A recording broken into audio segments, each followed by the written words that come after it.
Hey everyone, and welcome to another deep dive. Today we're going to be looking into the 1989 disappearance and murder of Shannon Siders. Yeah, it's a case that really sticks with you. And I think it raises a lot of questions about how investigations are handled, especially in those crucial early stages. Right, like how quickly assumptions can be made and how those assumptions can sometimes lead investigators down the wrong path. Exactly. And that's what we're going to be exploring today. So are you ready to dive in? Absolutely, let's do it. All right, so let's start by setting the scene. Okay, It's July 18th, 1989, in Newaygo, Michigan. small town vibes. Yeah, very much so. And Bob Quarters, Shannon's father, he gets home from working the night shift. Okay. And right away, something's off. His 18-year-old daughter is nowhere to be found. You think maybe she's just out with friends? Right, that's what you'd hope. But there are these little details that immediately raise red flags. Like what? Well, for one, Shannon's dog is all alone, which was totally unusual for her. That's not good. No, and when Bob starts calling around to her friends and family trying to figure out where she might be, he gets a lot of vague answers about the night before. Ah, I see. So the classic teenage thing of not wanting to get in trouble. Yeah, exactly. But for a worried parent, that's got to be terrifying. So Bob, he does what any parent would do. He calls the police hoping for help. Makes sense. So what happened then? Well, this is where things get interesting, or maybe frustrating is a better word. Oh. The police, they initially kind of brushed off Shannon's disappearance. They figured she was just a runaway. Really, just like that? Yeah, it seems that way. And it's a good example of what we call confirmation bias. It's that thing where we tend to favor information that confirms what we already believe, even if that information isn't the whole story. Right, we see what we want to see. Exactly. And in this case, it seems like the police, they focused on the fact that Shannon had a boyfriend in Ohio, Okay. and they just jumped to the conclusion that she'd gone off to see him. Without really looking into it further? It seems that way. And did they ever consider that maybe she didn't run away at all?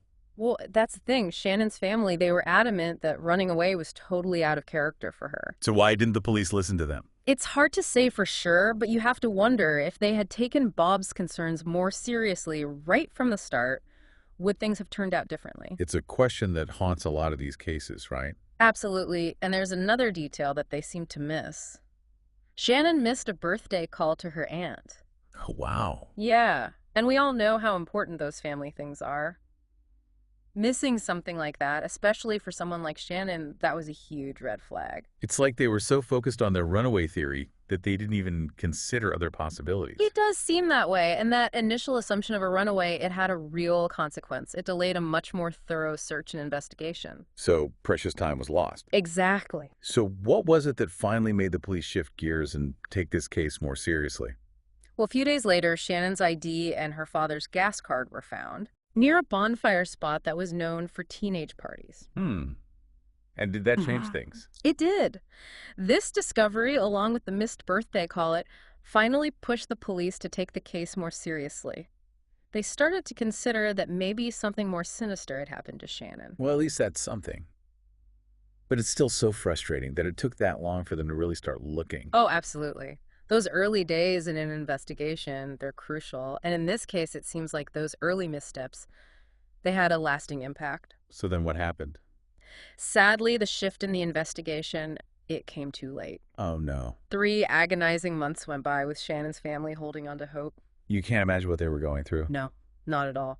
And then in October, a hunter made a grim discovery in the woods, human remains. Oh, God. Dental records confirmed that the remains were Shannon's. It was the news that her family had been dreading. Heartbreaking. Absolutely heartbreaking. But the tragedy didn't end there.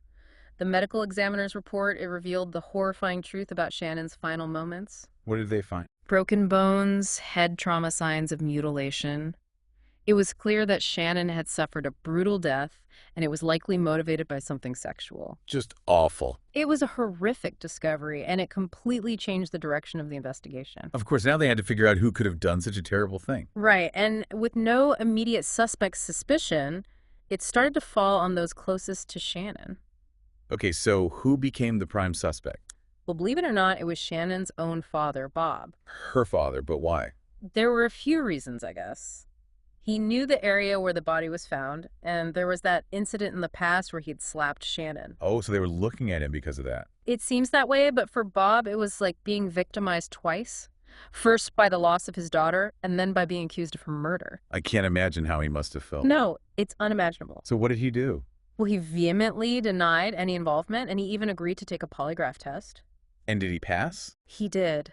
The polygraph results cleared him as a suspect, and eventually Shannon's boyfriend was also ruled out because he had a solid alibi. Okay, so two of the most obvious suspects were cleared. Right back to square one. So where did the investigation go from there? Well, with the initial suspects ruled out the investigation, it seemed to hit a wall. So they finally decided to do what probably should have been done much earlier. They thoroughly interviewed Shannon's friends. Interesting. And what did they learn from those interviews? Quite a bit, actually. The friends, they revealed that they'd been playing a dangerous game of car tag while drinking on the night that Shannon disappeared. Okay, so typical teenage stuff. Hmm. But why were they hesitant to share that information? Well, they were afraid of getting into trouble. Understandable. Oh, yeah, definitely teenagers in trouble. It's like a universal constant. But did they tell the police anything else? Anything important? Yes, actually. They revealed that the last time they saw Shannon, she was getting a ride home with two brothers, Matt and Paul Jones. And that detail, it would become central to the entire case, wouldn't it? Absolutely, because as we'll see the Jones brothers story, it didn't quite add up. This is where it gets even more complicated. Exactly, and we'll dive into all of that in the next part of our deep dive. All right, so we're back, and we're picking up this story with the case going cold. Yeah, it's the ultimate frustration for investigators and for Shannon's family. Of course, they're left with so many unanswered questions and no real sense of closure. Decades go by. I mean, imagine the pain of not knowing what happened to your loved one. It's unimaginable, really. But as we often see with these cold cases, sometimes time can bring new perspectives, new technologies, and sometimes even new witnesses. So is that what happened here? It is. Fast forward to 2011, more than 2 decades after Shannon disappeared. A cold case task force decided to take another look at the case. Okay, so a fresh set of eyes. Exactly. And they had their work cut out for them. They had to go through thousands of pages of reports, interviews, evidence. Wow, that's a lot to sift through. It's a testament to their dedication that they were willing to tackle such a massive undertaking. And as they dug into the details, one particular detail, it really stood out to them. Shannon's class ring was missing. Interesting. Her class ring. It hadn't been found with her belongings, and no one had seen it since she vanished. So it became this kind of symbol of the missing pieces in this whole puzzle. So what did they do about it? Well, they actually brought in a metal detector, hoping to find the ring somewhere in the woods. They thought maybe it would lead them to some new clue. Makes sense. Unfortunately, the search came up empty, but they didn't give up. They re-interviewed Shannon's friends, hoping to uncover some new detail. And they also took advantage of something that wasn't around back in 1989. They created a Facebook page dedicated to the case. Social media can be a powerful tool for investigations. Absolutely. It can help to jog people's memories, and sometimes people feel more comfortable sharing information online than they would in person. Anonymity, right? Exactly. And in this case, the Facebook page, it actually generated a lot of buzz and some promising leads. One tip in particular stood out. Oh, what was that? Someone claimed that there might be a confession letter buried with Shannon. Whoa, now that's a bombshell. So did they actually dig up her grave? They did. It was a difficult decision, but the task force felt like they had to follow every lead. So they exhumed Shannon's body. I can't imagine what that must have been like for her family to have to go through that all over again. No, it must have been incredibly painful. But they were desperate for answers. So was the letter there? Sadly, no. No confession letter was found, but the exhumation, it did reveal something else, something that hadn't been noticed before. What was that? A strand of human hair clutched in Shannon's hand. Oh, wow, that's got to be a huge break, right? A potential DNA match? You would think so. It was definitely a moment of hope for everyone involved, but as we've seen in this case, things rarely go as planned. So what happened with the hair? Well, they tested it, and it turned out to be Shannon's own hair. Another dead end. Ugh, this case is full of twists and turns. It really is. But just when it seemed like they were running out of options, a new lead emerged, and this one, it would change the course of the investigation. Okay, I'm on the edge of my seat. Tell me more. Remember those two brothers we talked about, Matt and Paul Jones? Yeah, the ones who gave conflicting stories about dropping Shannon off at home. Right. Well, a tip led the police to a man named Dean Robinson. Okay. Now, Dean was already in prison, serving time for attempted murder. So this guy's already got a criminal record. What does he have to do with Shannon? Well, he claimed that he had witnessed Shannon's murder and that the Jones brothers were responsible. Hold on. He witnessed the murder, but why didn't he come forward sooner? That's a great question, and it's one that investigators had to grapple with Dean's story. It added a whole new layer of complexity to the case. You could say that again. Yeah. So what was Dean's explanation for waiting so long to talk?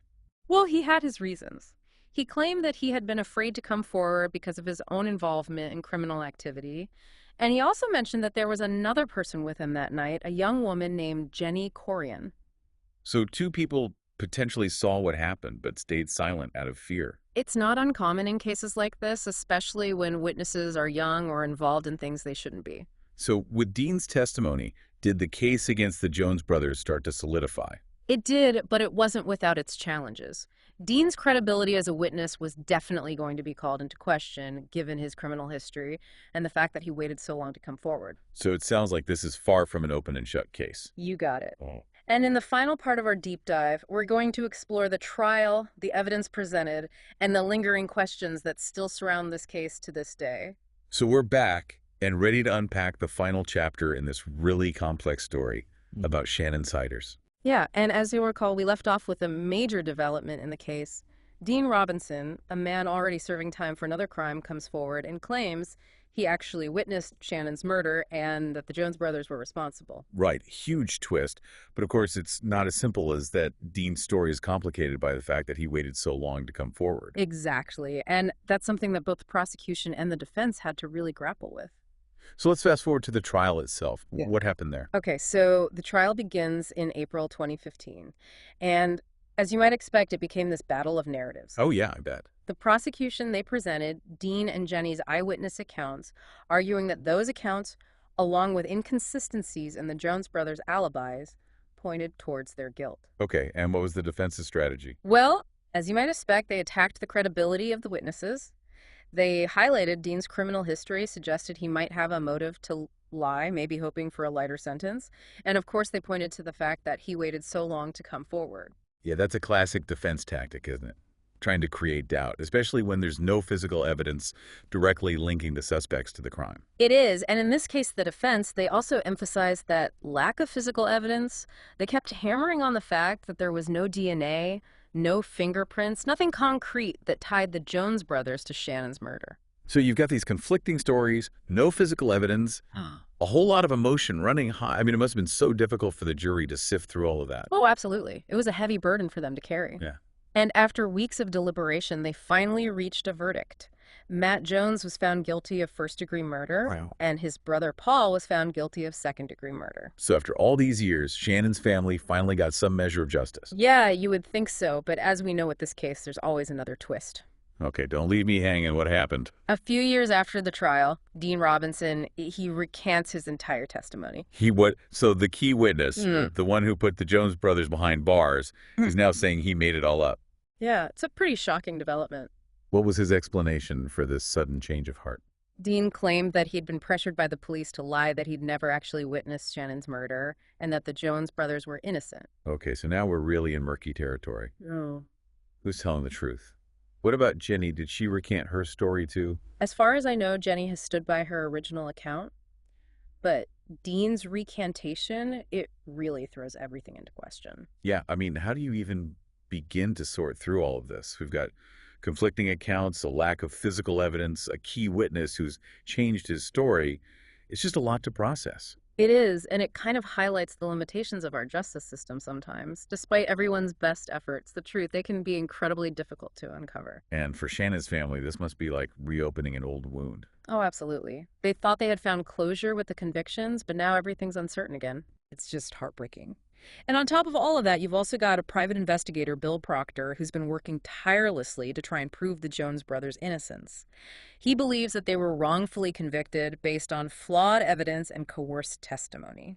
Right, so now you have the situation where you have Shannon's family who believe justice has been served, but then you have others like Bill Proctor who believe that the wrong men are behind bars. And the Jones brothers themselves, they still maintain their innocence, right? They do. They insist that they dropped Shannon off at home that night and had nothing to do with her disappearance. So where does that leave us? What are we supposed to make of all of this? It's tough, right? It's a reminder that sometimes there are no easy answers in these cases. There's ambiguity, there's doubt, and there's always the possibility that the truth may remain elusive. And that's the thing about true crime. It's not just entertainment.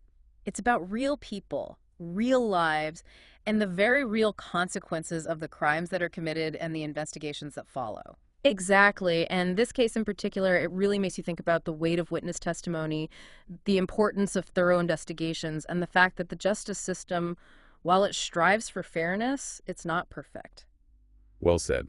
I think this deep dive has really given us all a lot to ponder. And for anyone listening who wants to learn more about the Shannon Siders case, we encourage you to check out the Crime Junkie podcast episode that we mentioned. And you can also explore Bill Proctor's website, Who Killed Shannon Siders. He's got a lot of information on there about his investigation and his efforts to try and exonerate the Jones brothers. It's a case that really stays with you, and it reminds us that the pursuit of justice, it's an ongoing process. And for Shannon and for all victims of unsolved crimes, we can only hope that one day the truth will come to light.